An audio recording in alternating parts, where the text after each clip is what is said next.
সকলের কৃতজ্ঞতা আদায় করে আমি আমার বক্তব্য শুরু করতে যাচ্ছি। বক্তব্য আমাকে বলা হয়েছে দুইটা বিষয়ে কথা বলতে, একটা হচ্ছে রিবাত, একটা হচ্ছে বিদায়ী হজ্জের ভাষণ। দুইটা বিষয় সমন্বয় করে আমি একটা কথা বলবো, কারণ এখানে বড় বড় মানুষ বসে আছেন। গীবত সম্পর্কে একটা পুরো বিষয়টা নিয়ে একটা কথা বলবো, একটা হাদিস উল্লেখ করেছি, আর বিদায়ী হজ্জের ভাষণ থেকে সর্বশেষ একটি হাদিস আমি উল্লেখ করেছি। দুইটা হাদিসের তর্জমা করব, একটু ব্যাখ্যা বিশ্লেষণ করে আমার বক্তব্য ইতি টানবো ইনশাআল্লাহ। ওমা তাওফীকি ইল্লা বিল্লাহ আলাইহি তাওয়াক্কালতু ওয়া ইলাইহি উনীব। প্রথমত গীবাত কাকে বলা হয়? গীবাত এমন একটা অসুস্থতা, এমন একটা ব্যাধি, এমন একটা রূপ, যে রূপটা প্রতিটা মানুষের অন্তরে, হোক হাজী সাহেব, হোক গাজী সাহেব, হোক পুলিশ প্রধান, হোক যেই হোক, হোক রাষ্ট্রপ্রধান, হোক সমাজপতি, হোক মাদ্রাসার প্রিন্সিপাল, হোক হাফেজ, হোক মাদানী, প্রত্যেকটা মানুষের কথায় কাজে গীবত আছে, কথায় কাজে গীবত আছে। এটা এমন একটা মারাত্মক ব্যাধি, এমন একটা মারাত্মক রূপ, যে মানুষ যদি বাহ্যিক রূপ হয়, রূপ দুই প্রকার। ইবনে কাইয়িম আল জাওজি রাহিমাহুল্লাহ বলেছেন রূপ কয় প্রকার? আমার দিকে একটু লক্ষ্য করেন, রূপ কয় প্রকার? দুই প্রকার। একটা বাহ্যিক রূপ। বাহ্যিক রূপ কোনটা? আমার চোখ কানা হয়েছে, মাথায় সমস্যা হয়েছে, হাত পা কেটে গেছে, অ্যাক্সিডেন্ট করছেন, ব্যথা পাচ্ছেন, কষ্ট অনুভব করতেছেন, এটা বাহ্যিক অসুস্থতা। বাহ্যিক অসুস্থ মানুষ হলে মানুষ বুঝতে পারে দৌড়িয়ে কোথায় যায়, মসজিদে যায়, তাই না? বক্তব্য কেউ শুনতেছেন?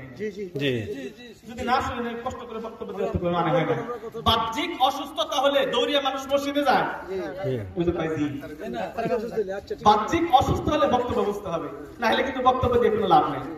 15-20 মিনিট কথা বলবো, যদি নাই বুঝেন আমি কি বললাম আপনি কি বললেন, তাহলে তো হলো না।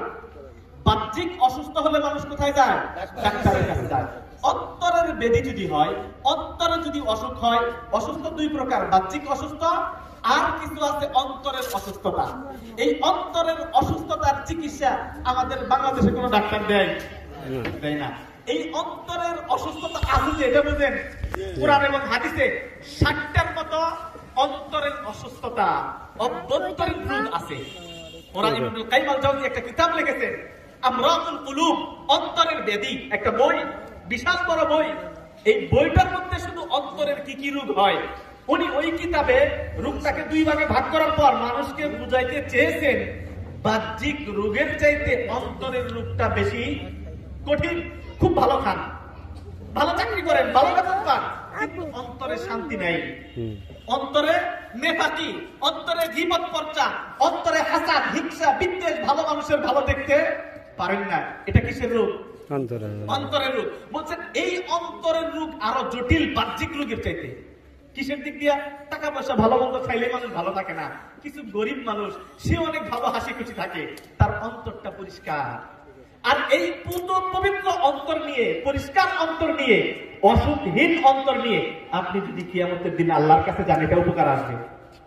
এটা কোরআনের ভাষায় বলি, আল্লাহ রাব্বুল আলামিন কোরআনে স্পষ্ট করে বলছেন, ইয়াউমা লা ইয়ানফাউ মালু ওয়ালা বানুন। বলছে স্মরণ করো সেই দিনের কথা, যেদিন কোনো উপকারে আসবে না। মাল মানে টাকা, কোনো উপকার আসবে না। মাল আরবি শব্দ। মাল বলতে শুধু টাকাই না, সম্পদ মাল, সুস্থতাও মাল, অন্তর ভালো একটা মন, এটাও কি মাল, সম্পদ। বলতেছেন সম্পদ কোনো উপকার আসবে না, ওয়ালা বানুন, সন্তানাদের কোনো উপকার আসবে না। উপকারে আসবে কি? পরের আয়াতে বলছেন, ইল্লা মান আতাল্লাহা বিকলবিন সালিম। উপকার আসবে ওই ব্যক্তির ওই অন্তর, মান আতাল্লাহ, যে ব্যক্তি আল্লাহর কাছে আসবে। কি নিয়ে? টাকা পয়সা নিয়ে, গাড়ি বাড়ি নিয়ে, বড় চাকরি নিয়ে, প্রিন্সিপালিত্ব নিয়ে। কি নিয়ে? মান আতাল্লাহা, যে ব্যক্তি আল্লাহর কাছে আসবে, বিকলবিন সালিম। কলব মানে অন্তর, সালিম নিষ্কলুষ, নিষ্পাপ, পরিস্ফুটিত অন্তর, সুন্দর হৃদয়, ভালো মন, ভালো কলব নিয়ে যে ব্যক্তি আল্লাহর কাছে আসবে, ওই অন্তর আল্লাহর কাছে উপকার আসবে, ওই কলব। তাহলে আমরা বুঝতে পারলাম, আমরা অন্তরের রূপ থেকে মুক্ত হয়ে যদি আল্লাহর কাছে হাজির হই, তাহলে আল্লাহ রাব্বুল আলামিন এই অন্তর দ্বারা আমার কি আসবে? উপকারে আসবে। এখন অন্তরের রূপ কি? 60টা অন্তরের রূপ। আজকে শুধুমাত্র একটা রোগের কথা বলবো, সেটা হচ্ছে আল গীবা। সেটা কি? আল গীবা। আল গীবা। আল্লাহ নবীর একটা হাদিস শোনাই, অন্তর যদি পুত পবিত্র হয়, অন্তর যদি হিংসা বিদ্বেষ অন্যের ভালো দেখতে পারেন না, এই সমস্ত কিছু শিরক বেদাত থেকে মুক্ত হয়ে ভালো একটা মন নিয়ে ভালো একটা হৃদয় নিয়ে আল্লাহর কাছে যান আপনি, এই অন্তরটা আল্লাহর কাছে উপকার আসবে, বাকি কোনো কিছু উপকারে আসবে না। এটা কার কথা? না আমার পকেট থেকে বললাম, কোরআনের তরজমা। আমি কোরআনের আয়াতের তরজমা আমি শুনলাম। নবী সাল্লাল্লাহু আলাইহি ওয়াসাল্লাম বলেন, আলা ইন্না ফিল জাসাদি মুযগা, ওহে জেনে রাখো মানুষের গোটা বডির মধ্যে একটা মুযগা আছে। মুযগা মানে গোশতের টুকরা। ওই যে আলেম সাহেব বলেন মুযগা মানে গোশতের টুকরা। আলা ইন্না ফিল জাসাদি মুযগা, গোটা বডির মধ্যে মানুষের একটা মুযগা আছে, গোশতের টুকরা আছে। ইদা সালাহাত সালাহাল জাসাদু কুল্লু, ওই গোশতের টুকরাটা যখন সুস্থ থাকে, ভালো থাকে, সুন্দর থাকে, সালাহাল জাসাদু কুল্লু, গোটা বডিটা সুন্দর থাকে, ভালো থাকে। কে বলেছেন? নবী সাল্লাল্লাহু আলাইহি ওয়াসাল্লাম। তাহলে গোশতের টুকরাটা আবার কি? কোন গোশতের টুকরা ভালো থাকলে আমি সুস্থ, আমি ভালো মানুষ? আল্লাহ নবী বলেছেন, আবার বিপরীত বলতেছেন, আলা জেনে রেখো, সাবধান, ইন্না ফিল জাসাদি মুযগা, মানুষের বডির মধ্যে একটা মুযগা আছে, একটা মাংসপিণ্ড আছে। ইদা ফাসাদাত ফাসাদাল জাসাদু কুল্লু, ওই গোশতের পিণ্ড, ওই মাংসপিণ্ড যদি নষ্ট হয়ে যায়, ফাসাদ হয়ে যায়, খারাপ হয়ে যায়, ফাসাদাল জাসাদু কুল্লু, সমস্ত বডি খারাপ হয়ে যায়। নাউযুবিল্লাহি মিন যালিক। তাহলে এই মুযগা মাংসপিণ্ডটা কি? আল্লাহ নবী আবার বলে দিয়েছেন, আলা ওয়াহিয়া আল কলব, জেনে রাখো সেটা কি? কলব, অন্তর। সেটা কি? অন্তর। এই জন্য অন্তরটাকে নষ্ট করে ফেলে আমি বুঝতে পারলাম কোন মানুষের অন্তর হয় ভালো, অন্তর ভালো তো মানুষ ভালো, অন্তর খারাপ তো মানুষ খারাপ। এই জন্য ভালো অন্তর নিয়ে হিংসা বিদ্বেষ মুক্ত গীবত পরনিন্দা ইত্যাদি ব্যতি রেখে মানুষের প্রতি ভালোবাসা, মুসলিমের প্রতি ভালোবাসা, অমুসলিম হইলেও তার একটা ইসলাম হক দিয়েছেন, সেই হকটা তাকে দেওয়া, স্বামী স্ত্রীকে হক দেওয়া, স্ত্রীর হক স্বামী, প্রত্যেক মানুষ যদি প্রত্যেকের হক দেয়, সুন্দর মন নিয়ে যদি আল্লাহর কাছে যায়, এই হৃদয়টা উপকারে আসবে, নচেত কোনো উপকারে আসবে না। মানুষ অন্তর নষ্ট করে ফেলে, আল্লাহ রাব্বুল আলামিন সুন্দর একটা হৃদয়, সুন্দর একটা অন্তর, ভালো একটা কমল সুন্দর কলব আল্লাহ রাব্বুল আলামিন দান করেন। কিন্তু মানুষ হয়তো তার এই মনটা সুন্দর রাখে, আবার কেউ এই না নিজের কৃতকর্মের দরুন এই মনটা, এই হৃদয়টা, এই অন্তরটা, এই কলবটা নষ্ট করে ফেলে। নষ্ট হৃদয় নিয়ে যদি আল্লাহর সামনে হাজির হয়, এই হৃদয় দিয়ে কোনো উপকারে আসবে না। যে সমস্ত রোগের এই সুন্দর মনটা নষ্ট হয়ে যায়, তোর মধ্যে এক নাম্বার হচ্ছে আল গীবা। সেটা কি? আল গীবা।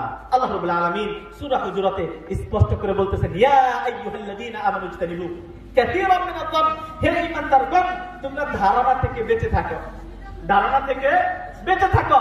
ইন্না বা'দায-যন্নি ইসমুন, জেনে রাখো কত ধারণায় গুনাহ।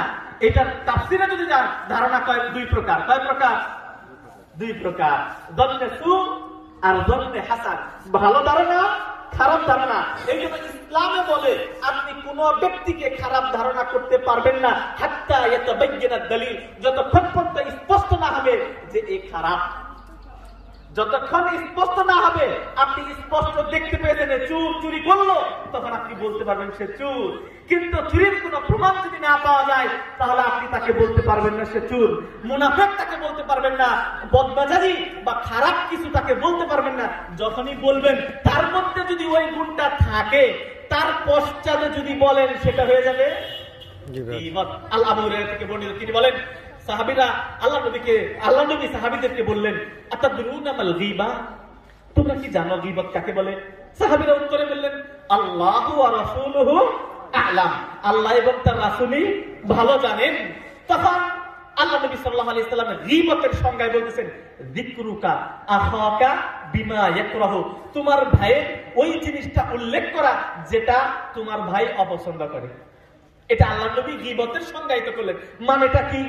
ধরেন আমি বললাম আমাদের পুলিশ প্রধান আছেন, তো উনি যখন ওদিক চলে গেলেন, আমার কথা শুনতেছে না, আমি বললাম পুলিশের জাত পুরোটাই খারাপ। এই যে লোকটা দেখছিলেন, খালি ঘুষ খায়, এটা খায়, সুদ খায়, বলে ফেললাম।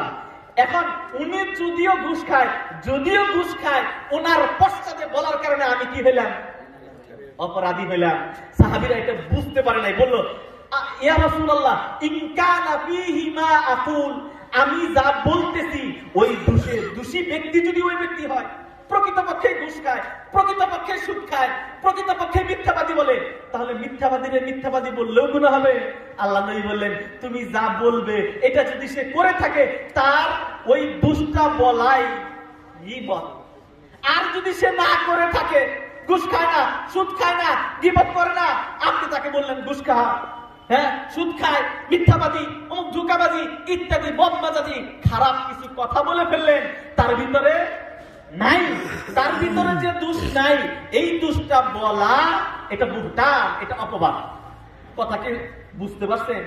এটা তুমার, এটা অপবাদ। ধরেন আরো উদাহরণস্বরূপ দেই, আমি মাদানি বললেন মাদানি হলো জাল মাদানি, হ্যাঁ এই মাদানি কি এলেম জানেন? কিছুই নাই। এমন কিছু কথা আমার বাইরে উল্লেখ করলো যেটা আমি শোনার পর আমার কষ্ট লাগবে। এখন আমার ধরেন মিথ্যাবাদী বললো, বলার পর আমি প্রকৃতপক্ষে মিথ্যাবাদী না। এখন আমাকে যদি মিথ্যাবাদী বলে, সত্যিকার অর্থে যদি আমি মিথ্যা বলি তাও জীবন, তাহলে দোষ বলা যাবে না। দোষ যার মধ্যে আছে ওটাই অন্য কাউকে বলা, এটার নাম গীবত। আর দোষ নাই এমন কিছু যদি বলেন অপরাধী না, এরপরও তাকে যদি অপরাধী বলেন, এটা অপবাদ। অপবাদের শাস্তি কি জানেন? 80টা ব্যথাঘাত মারতে হবে, যে তুমি মিথ্যা কথা কেন বললা, অপবাদ কেন দিলা। এই জন্য এই গীবতের কথাটা বললাম। আমরা এই দেখবেন অনেক সময় তওবা তওবা, হ্যাঁ আল্লাহ মাফ করো, ওই লোকটা যে এরকম, এটা গীবত হলো না? এটা ভালো শুরুতে আপনি গীবত করতেছেন, হ্যাঁ তওবা তওবা বলে ভালো শুরুতে গীবত করতেছেন, এটাও গীবত। গীবত মানে অন্যের দুষ্ত্রুটি যেটা সে করে প্রকৃতপক্ষেই দোষী, এটাই উল্লেখ করা, এটার নাম কি? গীবত। এই গীবত থেকে আল্লাহ আমাদের বাঁচার তৌফিক দান করুন। গীবতের ভয়াবহ সম্পর্কে একটা হাদিস বলে গীবত প্রশ্ন করা শেষ করব। আর একটা হাদিস আমি সেই বিদায় হজ্জের ভাষণ থেকে উল্লেখ করে ভাষণ শেষ করব।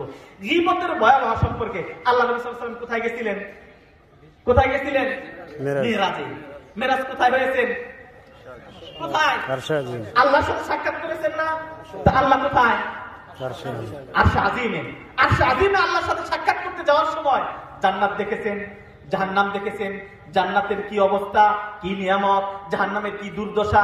আল্লাহ নবী সাল্লাল্লাহু আলাইহি ওয়াসাল্লাম যাচ্ছেন জিবরিলের সাথে, এমন অবস্থায় এমন একটা দল এর সাথে সাক্ষাৎ করলেন, লাহুম আযফারুম মিন নুহাস। আল্লাহ নবী বলতেছেন আমি চোখে দেখতে পেলাম যে তাদের এই নখগুলা এত বিশাল বিশাল, নুহাস জুফরুন এক বছর, বহু বছর আজফার, আজফারুম মিন নুহাস, হাতের অঙ্গুলিগুলা বিশাল বিশাল, এই নখগুলা তামার, নুহাস মানে তামা, তামার নখ কি করতেছে? ইয়াহবিশুনা বুজুহাহুম ওয়া সুদুরহুম, এই বিশাল বিশাল নখ দিয়া নিজেদেরকে খামচি দিতেছে। অবস্থা দেখে আল্লাহ নবীর মনটা খারাপ হয়ে গেল, বললেন মান হাউলাই ইয়া জিবরিল, এ জিবরিল এর কারা? এই কঠিন শাস্তি, এত নিজের এত বড় বড় নখ দিয়ে নিজের চেহারাটা মারতেছে, রক্ত ঝরঝর করে পড়তেছে, বুকে মারতেছে, রক্ত ঝরঝর করে পড়তেছে, আবার ঠিক হয়ে যাচ্ছে, আবার মারতেছে, এই কঠিন শাস্তি এটা কার? এটা কারা? জিবরিল বললেন হাউলাই ইয়াকুলুনা লুহুমান নাস, আল্লাহ রাসূল এরা মানুষের গোশত খাইতো, ইয়াকুলুনা লুহুমান নাস, মানুষের গোশত খাইতো। মানুষের গোশত মানুষ খায়, খায় গীবত করার মাধ্যমে মানুষ মানুষের গোশত খায়। আল্লাহ রাব্বুল আলামিন সূরা হুজুরাতের ওখানে বলেন আইয়ুহিব্বু ফাকারিহতুমু, তুমি আইয়ুহিব্বু আহাদুকুম আইয়াকুলা লাহমা আখি, তোমাদের মধ্যে কি তোমাদের কেউ মৃত ভাইয়ের গোশত খাওয়া পছন্দ করো? করেন আপনারা? কেউ করেন? করেন না। কেউ মৃত মানুষের গোশত খায় না। এটা এত জঘন্য অপরাধ গীবত করা যে মৃত ভাইয়ের সাথে তুলনা করা হলো, মৃত ভাইয়ের গোশত খাওয়ার সাথে তুলনা করা হলো। জিবরিল বললেন আল্লাহ রাসূল এরা হচ্ছে ওই সমস্ত মানুষ দুনিয়াতে একজন আরেকজনের গীবত করতো, হ্যাঁ ইয়াকুলুনা লুহুমান নাস। আল্লাহ নবী সাল্লাল্লাহু আলাইহি ওয়াসাল্লাম এই ভয়াবহ থেকে বুঝতে পারলাম যে গীবতের কত বড় অপরাধ। গীবত করার দরুন মানুষ কোথায় যাবে? জাহান্নামে যাবে, আর কঠিন শাস্তি তারা এটা ভোগ করবে। আল্লাহ আমাদের হেফাজত করুন। আজকে সমাজে আমরা সবাই গীবত করি, কয়েক ক্ষেত্রে গীবত বৈধ, তখনই স্পষ্ট হবেন। এখন মানুষের মনে প্রশ্ন থাকবে হুজুর তাহলে কি দুষ্ট্রুটি বলতেই পারবো না? 6 ক্ষেত্রে দুষ্ট্রুটি বলা যায়। 6 ক্ষেত্রে, 6 ক্ষেত্রে, 6 ক্ষেত্রে। 1 নাম্বার আত-তাযাল্লুম, আপনি যদি মাজলুম হন, আপনি জুলুমের শিকার, বিচারের জন্য গেছেন থানায়, আর পুলিশের কাছে যদি না বলেন যে আমাকে ওকে মারছে, আমার টাকা ওকে ছিনতাই করছে, তাহলে সত্যিকার অর্থেই ছিনতাই করছে, সত্যিকার অর্থেই মারছে, এটাও তো গীবত, তাই না? কিন্তু বিচারের পাওয়ার জন্য এই গীবত করা জায়েজ। এরকম 6টা গীবত করা জায়েজ, বাকিগুলা জায়েজ নাই। বিস্তারিত আলোচনা করলাম না। একটা কাফারাতুল গীবা বলি। কাফারাতুল গীবা, অনেক মানুষের গীবত করেছে, এখন উপায় কি? উপায় কি? আমি তো জাহান্নামের খাতায় নাম লিখিত আছে, আমি তো অনেক গীবত করেছি, বাঁচার উপায় কি? বাঁচার উপায় তওবা। কি? তওবা। 3টা শর্ত যদি তওবা করেন আর জীবনে কোনোদিন গুনাহ করবেন না। শর্ত হচ্ছে ইকলা আদিদাম, এই গুনাহ থেকে চিরতরে তওবা করবেন, জীবনে মৃত্যুর আগ পর্যন্ত আর কোনোদিন গীবত আমি করব না। 3টা শর্ত, ইকলা আদিদাম, হ্যাঁ, এটা পরিপূর্ণরূপে ত্যাগ করা, আর আন-নাদা, নিজে অপছন্দ করা যে আমি যে গীবত করেছি এটা কি জায়েজ নয়, কোরআন এবং হাদিসে নিষিদ্ধ, আল্লাহর আইনের বাইরে আমি কাজ করেছি, এরকম নিজে অপমানিত বোধ করবেন, এটা আর কখনো করবেন না। হ্যাঁ। তৃতীয়ত, একটা হক হচ্ছে 2টা হক। মানুষের গীবত করেছেন, সে যদি জীবিত থাকে তার হাতটা ধরে বলবেন তোমার অনেক গীবত করেছি, তুমি আমাকে আল্লাহর রাস্তায় ক্ষমা করে দিও। সে যদি ক্ষমা করে দেন, একটা পাপ ক্ষমা হলো। এই জন্য গীবত করার 2টা অপরাধ। কয়টা? 2টা। একটা হচ্ছে আল্লাহর আদেশ অমান্য করেছেন, এটা একটা অপরাধ, আর ওই ব্যক্তির ইজ্জত হানি করেছেন, এটা আর এক অপরাধ। 2টা অপরাধের কারণে আল্লাহ আপনাকে ক্ষমা করতে পারেন, আল্লাহর হক, আল্লাহ যে আদেশ করেছেন সেটা, কিন্তু ওই ব্যক্তি যদি ক্ষমা না করে ক্ষমা হবে না। এই জন্য যদি ব্যক্তি যদি জীবিত থাকে তার কাছ থেকে ক্ষমা চেয়ে নিতে হবে। এখন মারা গেছে, এখন কি করবেন? এখন কি করবে? যার গীবত করেছেন মারা গেছে, এখন কি করবেন? তার জন্য দোয়া করতে হবে, আল্লাহ অমুক ব্যক্তির গীবত করেছিলাম, সে তো নাই, মাফ চাইতে পারি না, আল্লাহ তুমি তাকে মাফ করে দাও। আল্লাহর কাছে ক্ষমা চাবেন ওই ব্যক্তির জন্য। ওই ব্যক্তির জন্য কি করবেন? ক্ষমা চাবেন আর সদকা করবেন। তাহলে কিয়ামতের দিন যখন সে উঠবে, তুমি গীবত করছিলে, আসো, কিয়ামতের দিন প্রত্যেকটা বিচার হবে। এবং কি, হ্যাঁ, যদি ছাগল যার কর্ণা শিং আছে, যার শিং নাই, কিয়ামতের দিন দুনিয়াতে শিংওয়ালা ছাগল যার শিং নাই ওরে গুতা মারছে, কিয়ামতের দিন আল্লাহ রাব্বুল আলামিন 2 ছাগলকে উঠাবেন। উঠানোর পর বলবে তুমি জুলুম করে গুতা মারছিলাম, এবার আরেকটা গুতা মারো। মারার পর এদেরকে বেনিশ করে দিবে। এই অবস্থা দেখে কাফেররা বলবে ইয়া লাইতানি কুনতু তুরাবা, আফসোস যদি আমার হিসাবটা এমন হতো, এমন যদি হতো, কত অপরাধ করছি, আজকে তো আমার ফিনার জাহান্নামে খালিদিনা ফিহা। পশু প্রাণী যদি দুনিয়াতে হইতাম, ভালো হতো, হিসাব থাকতো না, শেষ। তাহলে ছাগলেরও বিচার হবে, উট ছাগল জুলুম করলে তারও বিচার হবে। মানুষ যখন এই গীবত কারণের কারণে এরপরে আল্লাহ রাব্বুল আলামিন বলছেন আতাদরুনা মাল মুফলিস, মুফলিসকে জানো? আল্লাহ নবী সাহাবীদেরকে জিজ্ঞেস করলেন মুফলিসকে জানো? সাহাবীরা বললেন যে আমরা তো জানি মুফলিস তারাই, মাল্লা দিরহাম লাহু ওয়ালা মাতা, টাকা পয়সা যার নাই ওই মুফলিস, কত দরিদ্র, কিছুই নাই, গরীব অসহায় মানুষ।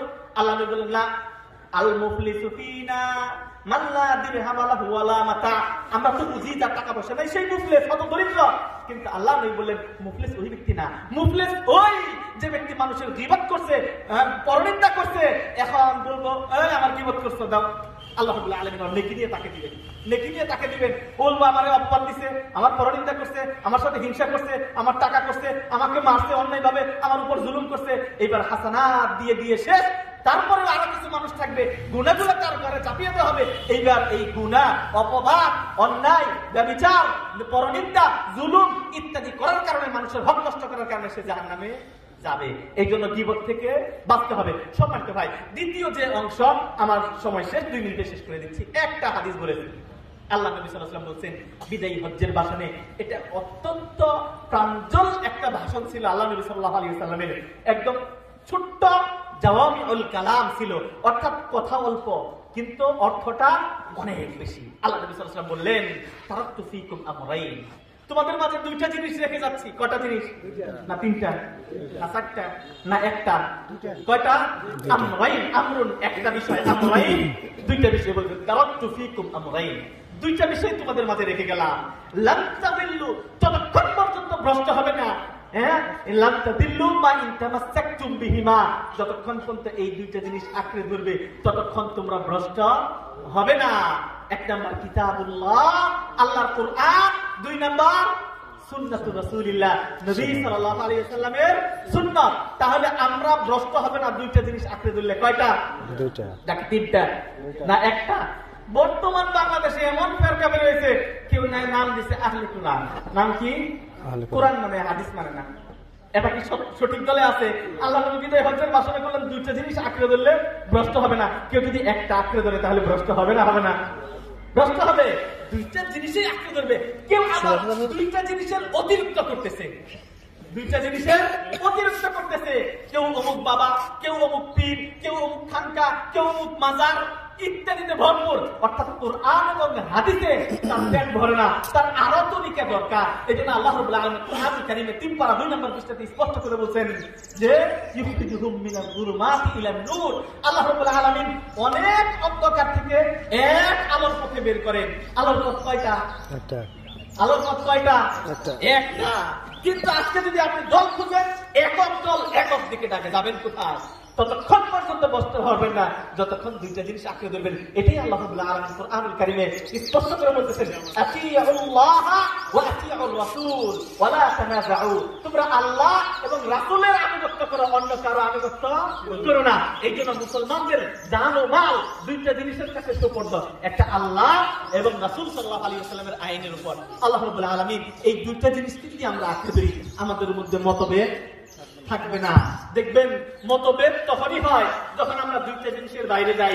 যত রকমের মতভেদ আসছে, ওই মতভেদটা সমাধান দিতে পারে আল কোরআন এবং হাদিস। আল কোরআন এবং হাদিস অগাধ জ্ঞানের মদিনা ইউনিভার্সিটিতে লেখাপড়া করছি, তখন দেখতে পেয়েছি যে ইসলামের সূক্ষ্ম সূক্ষ্ম বিষয় নিয়ে ডক্টরেট করা হয়, সূক্ষ্ম বিষয় নিয়ে ডক্টরেট করা হয়। আপনি অবাক হবেন, 60টা রোগের নাম বললাম, তাই না? আল্লাহর 99টা নাম এখানে বাচ্চারা শোনাইলো। একটা নাম, যেমন একটা হাদিস এখানে সবাই শোনাইলো যে ইন্না লিল্লাহি 99 ইসমান। আল্লাহর কয়টা নাম? 99টা নাম। মান আহসাহা, অন্য রায়াতে আসছে মান হাফিজাহা দাখালাল জান্নাহ। 99টা নাম যে মুখস্থ করলো সে কোথায় যাবে? জান্নাতে যাবে। এখন এটার ব্যাখ্যাটা কি? ওই যে ছেলেটা 99টা নাম মুখস্থ করছে, সে জান্নাতে চলে যাবে? হ্যাঁ, জান্নাতে চলে যাবে। ব্যাখ্যা বুঝতে হবে আপনাকে। মান হাফিজাহা আই আমিলা বিহা, যে ব্যক্তি নাম মুখস্থ করলো, এই নামের সারমর্মের উপর আমল করলো, সে জান্নাতে যাবে। আমল না করে এই জন্য একজন হাফেজ হয়েছে, কোরআনের হাফেজ, জান্নাতে চলে যাবে? আমল করলো না, জান্নাতে চলে যাবে? আল্লাহর নবী সাল্লাল্লাহু আলাইহি ওয়াসাল্লাম বলেন 3 শ্রেণীর মানুষ দ্বারা জাহান্নাম উদ্বোধন করা হবে। তোর মধ্যে এক শ্রেণীর কে? আলেম। বলা হবে আমাকে জাহান্নামে কেন নেওয়া হচ্ছে আল্লাহ? আলেম বলবে যে আমি তো করাচ্ছি কিতাব আল্লাহ, আমি তো আল্লাহর কিতাব পড়েছি, আমি কেন জাহান্নামে যাব? আমি জাহান্নামে যাব না।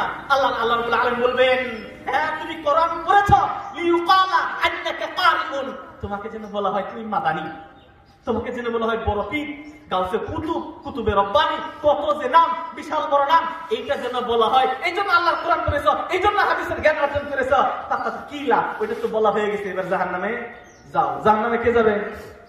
কে যাবে? আলেম যাবে।